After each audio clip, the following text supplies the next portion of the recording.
Welcome. Take a deep breath.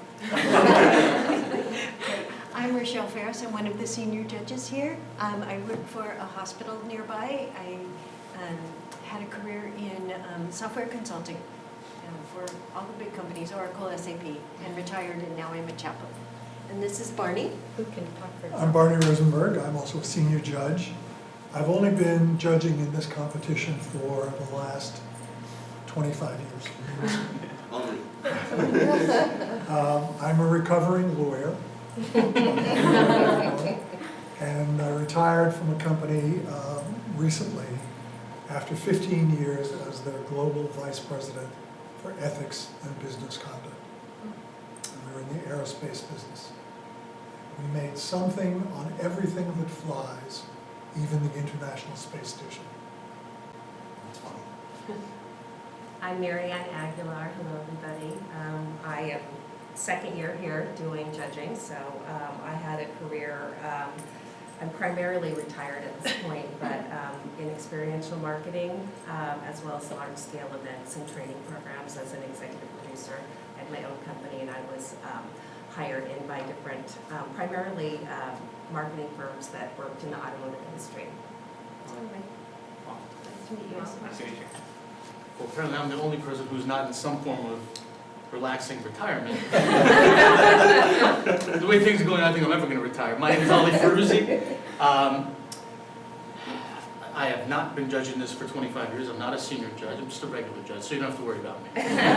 I worked in banking for about 18 years, and then for the last about almost 10, I've been a CFO for a global multinational project management engineering company. Welcome. Thank you. Thank you. Okay, so in this part of the competition, you're taking on a fictional role. And I can see from your executive summary that you've assigned us a fictional role as well as the board of directors of Bayer. No, you're part of the jury of a trial of this girl called Jane Doe against Bayer. We sent 2 summaries. Maybe you got the first one. Maybe it's that. Okay. Good to know, that changes Yeah. things. Yeah, okay. Fill us in. And Apologies, we'll explain in the presentation. That's okay. Yeah. you'll have 25 minutes to describe the legal, financial, and ethical aspects of the problem and to recommend solutions for each area. Okay? During this 25-minute time period, we will not interrupt you. And when you're finished with that, we'll spend the next 10 to 15 minutes in character, in our roles, asking you questions. At the end of the Q&A, we'll stop, and then we'll give you some feedback. Great. Okay? So let me know whenever you're ready. I have a timer, and I'll let you know when you have, if you go long, if you have 2 minutes to go. Now, once again, just to confirm before we start, who are we? We're the, you said the jury? Yeah. Yes, Good. Adriana will explain it as Perfect. soon as we start it. Thank you. Okay? All right. Okay, so you can start the timer. So, good morning everyone, good morning jury. My name is Adriana Iribarren, and today, together with my colleagues Rafael Pampillon, Gustavo González, and Rebecca, we stand before you as representatives of the consulting company who got hired by Bayer in 2017 in order to provide recommendations about the possible acquisition of the North American company Monsanto.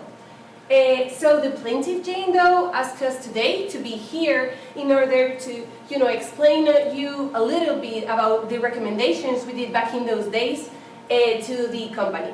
So as you can see here today, you're going to be the part of the jury of this trial, and we have Bayer as a defendant.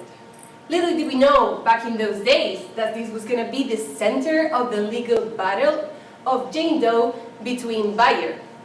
We hope to provide you with a comprehensive overview of all our analysis and, make you understand a little bit what our analysis and recommendations were back in 2017. So in 1976, the North American company Monsanto launched its brand new product called Roundup, whose main component was glyphosate. Little did they know back in those days that in January of 2016, the first trials alleging its cancerogenicity were going to start to arise. A few months later, in May 2016, the German pharmaceutical company made an initial offer of 122 euros per share to Monsanto, actually this offer got rejected, and this is when we get hired by Bayer in April 2017. So let's just get started with a little bit of understanding these two companies, Bayer and Monsanto. Bayer is actually a company who in 2017 had a net benefit of 5,000 million euros, and whose shares were at its peak, who had a value of 146 euros. This company is actually structured into divisions. The crop science division, who is one of the world's largest seed and crop protection companies in the world, and its healthcare division, who in 2020 had a market share of 1.6% in the pharmaceutical industry. So Rebecca, can you please explain us now a little bit more about Monsanto? Yes, of course, Adriana. So the other big player in this acquisition is Monsanto, which is one of the world's leaders in seed production and in the agrochemical industry. So they had annual sales of close to 13 billion euros back in 2016, and they were known for developing transgenic seeds, which was a very innovative field during this time. Also, they were acquired by Bayer in 2018 for 65 million euros, and that's the point when they ceased to exist as an individual entity and they became part of the German group.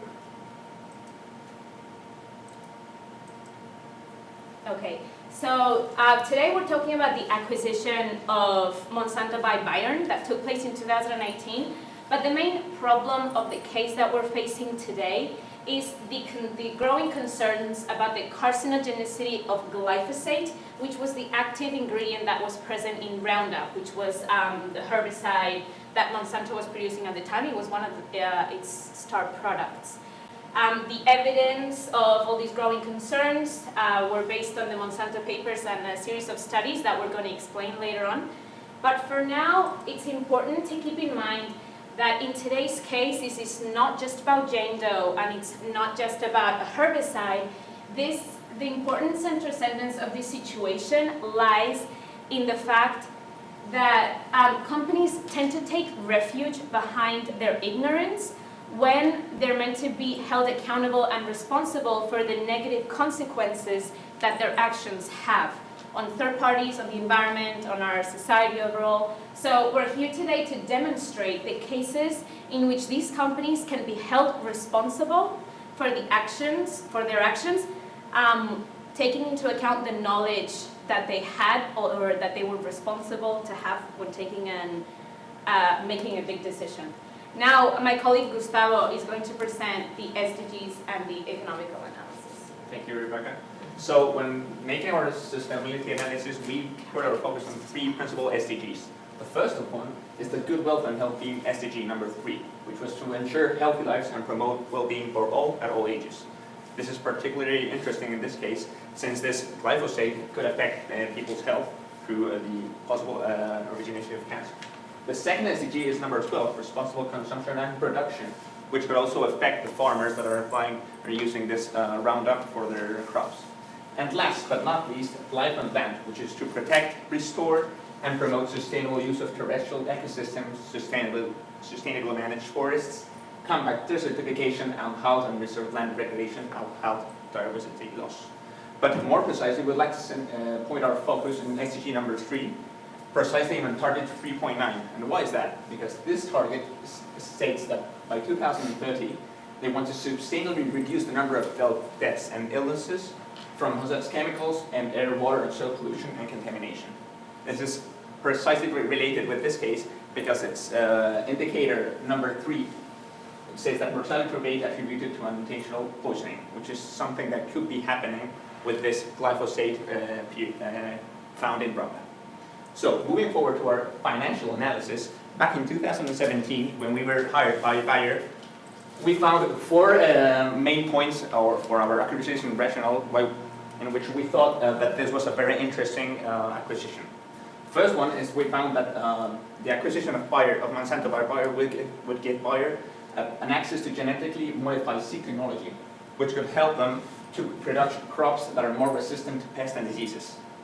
The second point we found interesting is that this acquisition would give Bayer the access to Monsanto's strong distribution network in the US. So this would give them a more profitable business model. The third reason we found is that it will also help Bayer to diversify its revenue streams and depend less on conventional pharmaceuticals that Bayer in those days produced and sold. And last but not least, Monsanto had a very good brand recognition. This could give him access to compete into this new market without the need of organically and more slowly access into this market. So was Bayer in that moment capable of making this acquisition? Well, we can see how the revenue and its net income had increased year over year.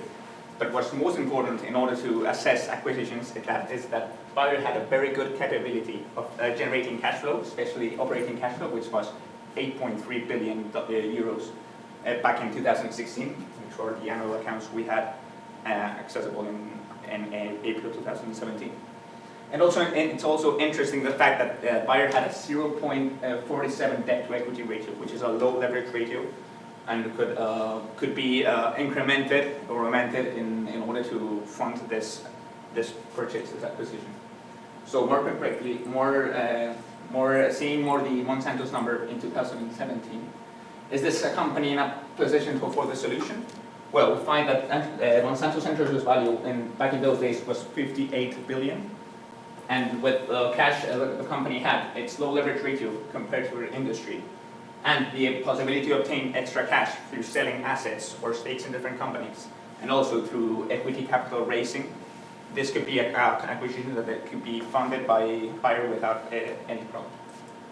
And this is the financial performance of Monsanto back in those days, which is like the benefit of this, the financial benefit that they were obtained if they acquired. It's interesting noting that Monsanto had a very good operating cash flow, and well, its revenues and net income have increased over years. So we can state and conclude that this acquisition, financially speaking, was very attractive and was, in these terms, recommended by our consultant firms for Bayer.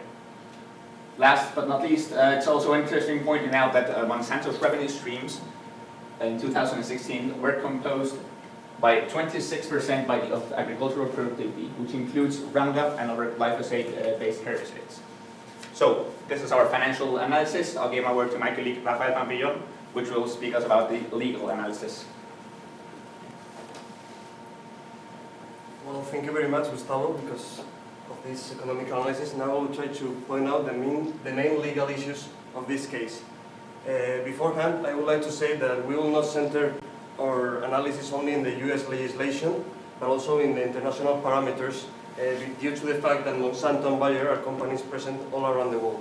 So we'll try to find out the main points in the international legislation in order to see the two issues that we're going to analyze, that is principal, the case of glyphosate and its legacy all around the world, and also the fact about the merge between Monsanto and Bayer, and in respect to the free competition parameters established in the international market. So first of all, the glyphosate. I would like to say that glyphosate is a legal product in most of the countries of the European Union and in the United States. The Environmental Protection Agency says that there is no risk using glyphosate when it is in accordance to its correct use and to the current level. So that's the point why it's so important for Bayer and for Monsanto to point out the information about the risks and about the correct use of glyphosate. About the merge, there are 3 points in the international parameters for free competition to be respected that I would like to point out and can be a risk of the merge, for the merge. The first one is the strong market concentration.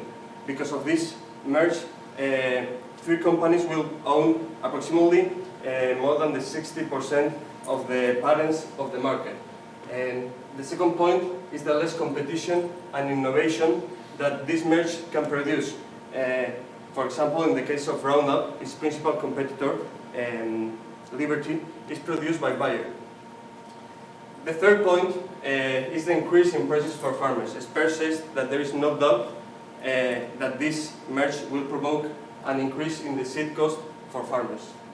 So here are the main solutions, the main remedies that Bayer proposed in order to this merge be respectful with the free competition market. There is seeds, traits, pesticides, digital patents that will be trespassed or will be sold to other companies. For example, in the pesticides, BASF, a competitor, will acquire Liberty, the competitor of Roundup. These solutions were approved by the international organizations. For example, the European Union, her Commissioner Margaret Vestager said that these solutions were completely respectful with the European Union legislation for free competition, but not only the European Union, but also USA and other countries like Chile said that these solutions will respect the free competition market rules. I would like to point out the Chile situation, the report, because it clearly reflects how these solutions protect the free competition in the international market.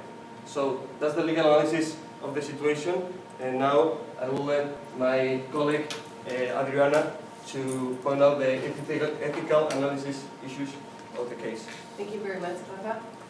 So the ethical analysis of this case, it's very interesting, because it goes to the heart of the excuse that large companies usually make when damaging the environment or our society, which is ignorance. The question here is whether ignorance exempts or not from liability. One thing we know for sure is that there's a possibility that there's a real connection between glyphosate and cancer. The more valuable the good at stake, the more sure we have to be about what we are doing. So, we already know that in 1976, Monsanto launched its product. What they didn't know there is that a few years later, in February of 1999, they were going to hire an expert in genotoxicity who was going to already state that there might be a connection between the non-Hodgkin lymphoma, which is cancer, and Roundup, and that and he recommended further investigations. A few years later, in February 2015, the World Health Organization's International Agency for Research of Cancer classified glyphosate in its group 2A, which was probable carcinogens. January 2016, Bayer already knew that the first demands against Roundup were starting to arise. At this point, already knowing all this is when Bayer makes its initial offer. What they didn't know at that time was that in 2017, the Monsanto papers were going to start to arise. So what are actually the Monsanto papers?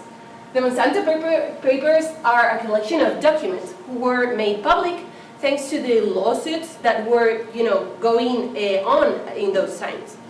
They are a collection of memos, documents, and emails that suggest that Monsanto was engaged in questionable practices to influence the researchers and regulatory agencies.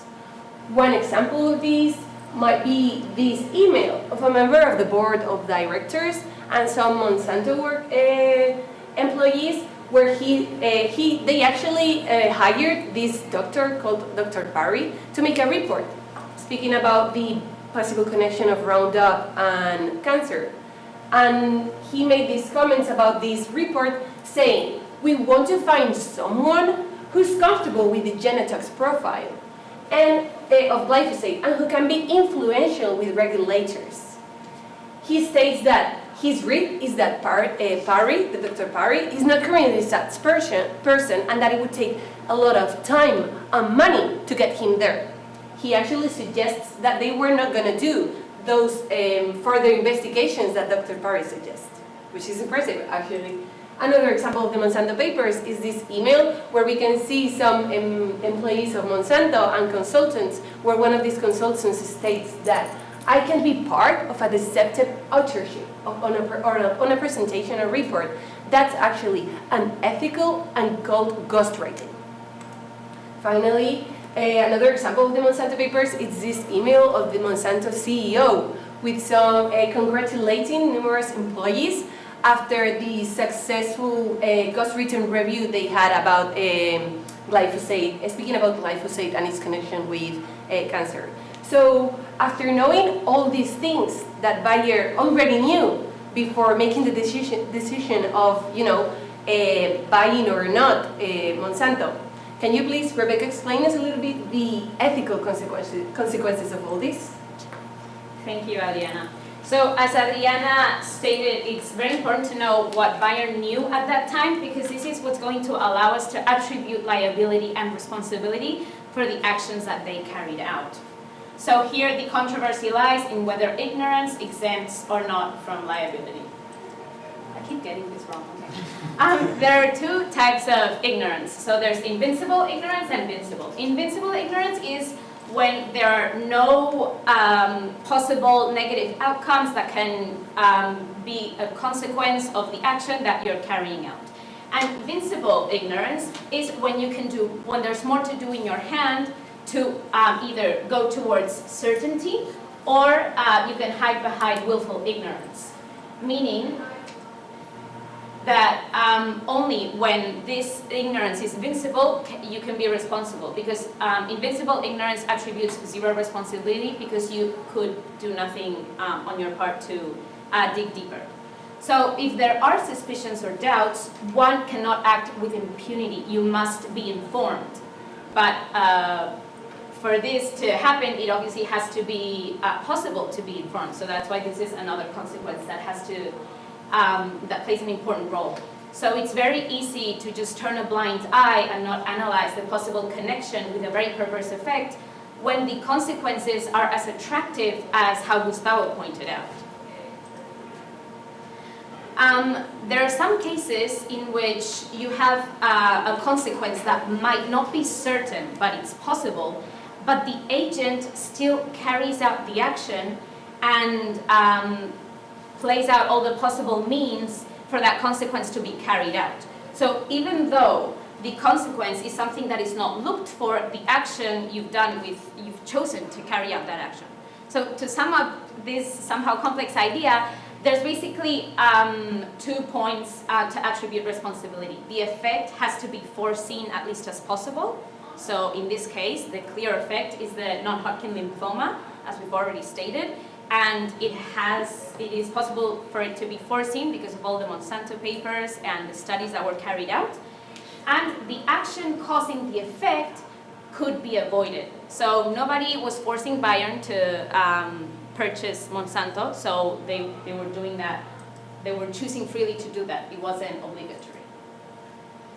So it's important to keep in mind that the more valuable the good at stake, the more responsibility there is to clear up the situation and act with certainty. And also, the greater the damage, the greater the need to dig deeper and find out all the necessary information before making a decision. So ethically, the responsibility of acting in willful ignorance, we can say it's the same as if one knew positively that what they're doing is wrong. So what Bayer had to do, they had to be certain that there was no connection between Roundup and cancer before not only proceeding with the purchase, but more before continuing to market this product. Because here the perverse effect, as we said before, we're talking about human lives. So it's a pretty strong effect. They had the duty to investigate further and to clear up the concerns about the cancerogenicity of glyphosate. So when all of this was going on in 2017, we gave Bayer essentially 2 recommendations if they were to proceed with the acquisition of Monsanto. We told them that they could either stop the Roundup line until they reached certainty, or stop it and commercialize a herbicide that didn't have glyphosate, and they also had to be extremely cautious in the information provided to the consumer if they were going to market this product, not only explaining how to use it in a way that their health would not be affected, but also telling them clearly what the risks were, because there were probabilities that they could develop a non-Hodgkin lymphoma, so it was their duty to inform them if they were marketing this product, even if there was a slight chance. So as we know, economically, Gustavo very well pointed out that this was a feasible and attractive economic operation. Rafael told us and showed us that there were no legal impediments in the product, the active ingredient, which was glyphosate, and in the merge. But ethically, we know that there was still a big problem that had to be solved. Here, we're not only asking companies to take into account the ethical and sustainable implications, we're saying that it's their duty to promote ethically and sustainable ways of behaviors, right? It's their duty because they play such a big and important role in our society that we can't just be like, they can't overlook these important issues. So, well, thank you so much for your attention and for hearing us out today. We hope to clarify the Jane Doe case, and now we can answer any questions that you may have. Ali, would you like to start? I'll defer to you guys first. Okay, I have a question. What does SDG stand for? Sustainable Development Goal? Right. The Sustainable Development Goals? Okay, and I don't know that those are used in the same way in this country. So could you just elaborate a little on how that's? Sorry, can you repeat the question, please? So- I'm not sure that we use the same Okay. goals in this country. So if you could just explain a little how they're used? Okay, sure. Sustainable development goals are goals that the European Union stated out before 2030. These were goals stated by the European Union. United Nations, sorry, that were goals to achieve by 2030. So these are 30 SDGs in total, and this assessing different sustainable concerns the society worldwide is facing right now. So we selected these three as the most relevant for this case. Good answer. Thank you.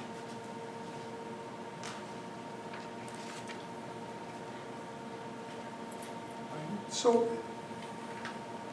as a member of the jury, I don't know that I have any particular decision to make. What am I deciding here?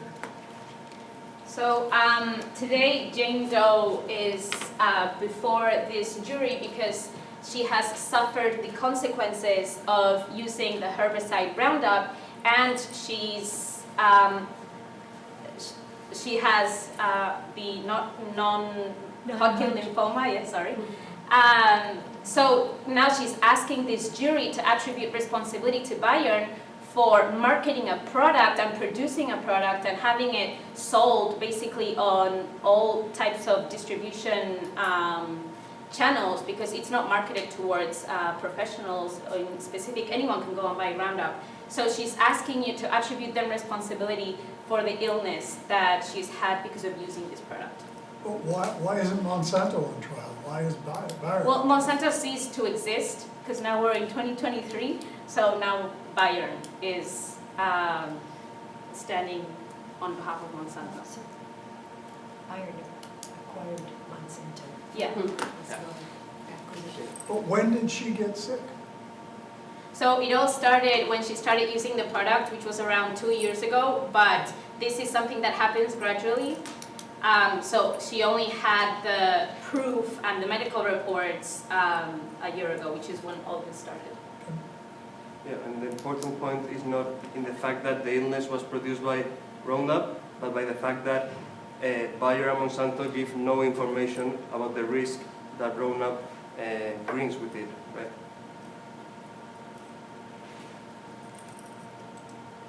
So if the EPA, right? The EPA found that the product was safe when used as directed. Earlier in your presentation, the EPA said that the product is safe when used as directed. Is there any other material after that that specifically found it not to be safe when used as directed? Aside from, you guys have pointed out there were some documentation about needing to do more work, this Dr. Perry person who they kind of ignored a little bit. But did any government agency anywhere in all these countries that certifies these things actually come at a government level and say, no, we now agree that, We actually have, let me find it. because I remember someplace it said is maybe likely, but that's not very committal. So these are the countries where glyphosate is actually banned or its use is restricted. This is basically, it doesn't mean, for example, it says Spain, but it's not the whole country of Spain. Sure. In some states that they have banned it. Because worldwide, no one's actually sure that this product produces cancer, but also no one is sure that it doesn't. So basically, it's more, now we're at a point where companies are trying not to use this product, but governments are trying to figure out what are the next steps to go ahead and what to do. There are many studies who say many different things, but for example, a European Union now had a regulation saying that they were going to ban glyphosate for 2023. They have expanded this until like December of 2023 because they are not sure already. But there are many studies arguing that this is actually dangerous and we should find other alternatives. Okay, so there are studies that show that it's Yeah. dangerous. Now, those list of countries that you showed, because there's a list of countries, but there's no years attached to them to know for how long these different countries have banned it. Do you know how far back some countries started banning glyphosate? I mean, this problem has been appearing, as we explained before, already in February 1999. This expert already warned us that there was some kind of relation between glyphosate and cancer. But it's been, being... It's all post-acquisition, but it's something that it's gradually happening. That's why what it's not fair is for us to say now, with all the information that we have today, that, they shouldn't have bought Monsanto, because Bayern, the reality, I can't find the slide, but there's a slide where you see that Bayern, basically, they drop in, their stock drops, and there's thousands and thousands of plaintiffs that are saying, hey, I'm sick. So now it's very easy to judge them and just tell them, you shouldn't have bought Monsanto, or you should have discontinued Roundup. But what we're trying to say is they should have dug deeper, because they didn't. We see all these emails and they wash their hands, we would say, right? And they just carried on like nothing happened. It is true that the aftermath is terrible, and it's easy to say it now. But back then, they did have the responsibility of at least digging a little deeper. Didn't they know that there were, weren't there thousands of lawsuits No. prior to them purchasing? Well, But it wasn't proven maybe? Exactly. So they buy Monsanto in July 2018, and 1 month later, the first sentence, which was Mr. Johnson, I think it was in California actually, that said, hey, Monsanto, you are responsible for the illness that this person has. But it's post-acquisition. Before, they were lawsuits, but there were no sentences. Are they called sentences in English? That's good. Is there anything else that causes non-Hodgkin's lymphoma besides glyphosate? I mean, I think... Is that the only thing that causes it? No. I mean, No. there are things, I have read that there are genetical reasons, and glyphosate sometimes not only produce it, but potentially increase the risk of develop a genetic predetermination or a genetic standard you have before. So as jurors, we haven't seen anything else that might have caused Jane Doe's cancer. But there could be something else, right? Yes, but we're coming from a path where Jane Doe and this 9,300, this is just 6 months after the acquisition, so this is in 2019, but we're asking you today, before Jane Doe is just one more of these many plaintiffs that have already had sentences that have indemnized them. So yeah, we're just asking you to judge her as all of these other people that were affected by the herbicide. Like maybe it's just a consequence that she used the herbicide and she's also sick, but she has been using it for a while, and There's many people. there's been people like is there any safe way to use it, or? There is, Okay. there is. So if you use it the correct way and you cover yourself and you protect, you use EPIs, I think they're called. But the thing is, we're telling Monsanto, that's why back in 2017 we tell them, if you are going to market this product, you have to tell them that there's a risk. Because if I know that there's a risk, that if I use it the wrong way, I may end up with a not-Hodgkin lymphoma, I'm going to be extra careful. Right. But if you don't point this out, then I might, oh, this is just something quick, I'm not going to use gloves, or things like that. In many cases that happened between 2018 and today, it is true that some people don't use it a certain way, but how are they supposed to know what the certain way is when the company isn't telling them, and when this product is marketed in just convenience stores? Like, it's not for professionals or anything. So honestly, me, if I want to go to my garden and kill some weeds or whatever, I'll just go and I hear glyphosate and I don't even know what that is. So I may just Right. use it without gloves or anything. Right, and why isn't it banned in the US? I mean, it seems like an obvious thing that we should be doing. Because there isn't enough evidence to say that 100% if you use it the wrong way, you'll end up with non-Hodgkin lymphoma. It's a probability and there are risks, but there are studies that pull both ways. So 9,300 lawsuits and it still isn't proven? Well, it's actually 100,000 lawsuits. By now.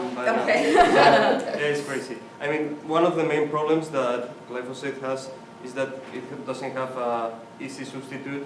I mean, it's a great tool for the plaintiffs that can be difficultly substituted nowadays with the alternatives that we have today. So that's what the Environmental Protection Agency says, that it is safe to use it when it is used correctly, but you know, it's And difficult. there's nothing that translates, we're talking about people that are actually utilizing the product. It doesn't, there's a question if it goes from the product in the ground into our food source that we're all eating.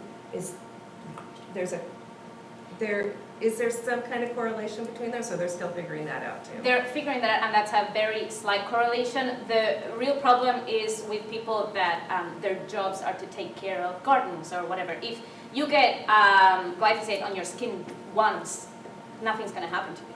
The thing is when you use it on a daily basis. That's why there's such a small community, to call them in a certain way, that maybe they're not being heard or listened to. But it does impact what we eat, but there's no strong correlation there yet. Okay. And it does impact water sources. That's even more important because it kills sea life. So that's also a big problem that they have on their hands. From runoff? Exactly. So it's more, we focused here on human lives because that's the part that's more developed and that has more proof and more studies. But we chose also different SDGs because it affects basically everything. Michelle, questions? I'm good. No? Anybody else have any more questions? No? You made it. Feedback. Want to start? I was taking, I thought you guys did a great job. In fact, it is the deepest dive into ethical considerations we've seen today, so that was great. Rafael, I really appreciated your explanation of the international aspects to this, not just US-centric, because we can do that, we know that.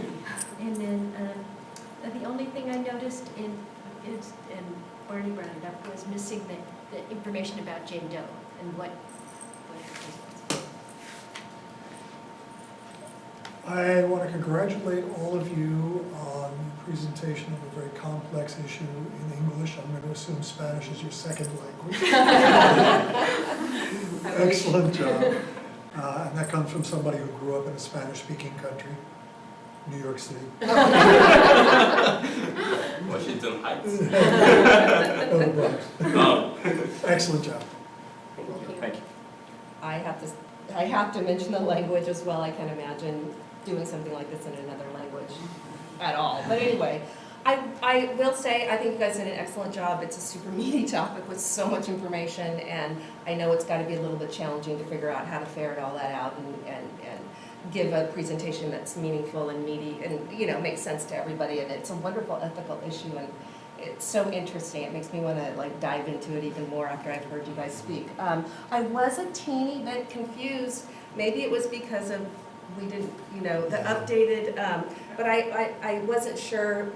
I know you guys were the expert witness and we were the jury, but I wasn't sure exactly what you guys were looking for from us in terms of, usually juries are kind of silent except for, you know, yay or nay.